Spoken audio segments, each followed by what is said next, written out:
The movie begins when Avery, a CIA agent, returns home from work. She is surprised to find the entire house in disarray, as though it had been the scene of a search. Worried, she is soon interrupted by a call from an unknown source, who instructs her to steal the Canary Black File hidden in a detainee's tooth at her sister's CIA black site. The catch: they've kidnapped her husband David, and will kill him if she doesn't comply. After the call ends, Avery immediately contacts Serena, her old friend and a well-known hacker, who has just landed a real job. Avery convinces Serena to help track the location of the call. Determined to save her husband, Avery returns to work, searching the system to locate the detainee holding the file. As she works, she receives a message showing the location of the call from Serena. She heads to the location but finds herself trapped, standing on a pressure-sensitive explosive device. Despite the danger, Avery, accustomed to high-pressure situations, manages to survive the explosion. Avery then heads to her sister's CIA black site, where she locates the detainee, Stoica. She tries to convince him to give her the file, hidden in his fake tooth, but Stoica refuses. In a desperate attempt, Avery beats him and forcibly pulls out his tooth, but finds nothing. Other CIA agents intervene, assuming she has the file, and attempt to stop her. However, Avery easily takes them down. This incident leads the CIA to declare her wanted, and soon, everyone is hunting for her. Avery calls Hunland, her boss, to explain the situation. Meanwhile, a team of CIA agents raids her house, hoping to find her, but she's nowhere to be found. Avery, however, is in a separate private apartment when a man suddenly appears behind her, intending to fight her. She kills him, as she does with most of her enemies. Soon after, the kidnappers call again, congratulating her for eliminating the man. Avery tries to explain that she didn't find the file in Stoica's tooth, but they ignore her and continue to threaten her husband's life. Avery texts Hunland, requesting a private conversation. As they speak, CIA agents track their location and arrest Avery. As Avery is transported to base camp, two cars give chase and attach explosives to the CIA vehicles, causing a dramatic explosion. Avery barely survives the blast, managing to escape from the wreckage. Relentlessly, she breaks into the hotel room of the CIA deputy commander. She forces him to wear a mute mask and demands access to his laptop in order to copy the Canary Black File.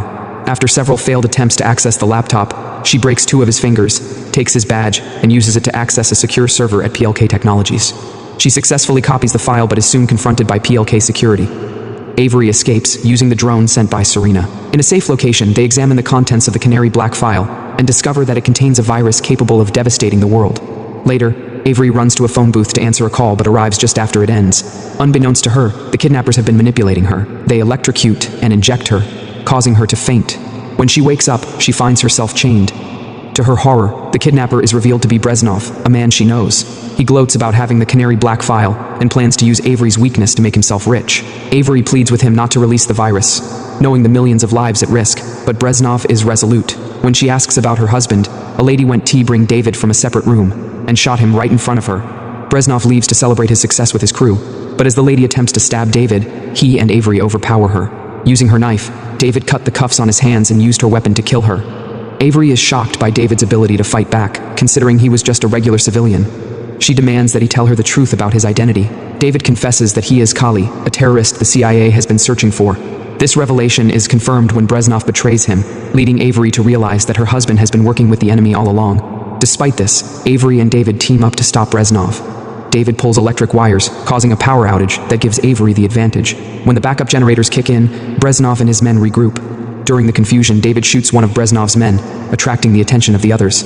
As they attempt to seal the room, Avery kills some of Breznov's crew, causing them to lose control. Breznov and the man with the laptop flee upstairs. Avery follows them, shooting the man in the leg, causing him to fall with the laptop. Avery and Breznov exchange gunfire before engaging in a brutal physical fight. After a tense struggle, Avery overpowers Breznov and kills him. She rushes to stop the laptop from releasing the virus, breathing a sigh of relief as she succeeds. David approaches her, trying to explain himself, but Avery, heartbroken and betrayed, returns his ring and refuses to listen. At that moment, CIA agents arrive, and David flees through a river behind the building. The CIA takes Avery into custody, and the deputy commander arrives to present her with a file to sign for the estimated damages and crimes she caused.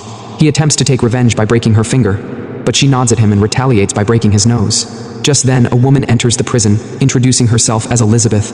She offers Avery a job, impressed by her skills. Elizabeth reveals she works for MC6, an underground agency responsible for handling the world's most critical threats, missions beyond the capabilities of any other agency. Avery accepts the offer and is released from prison.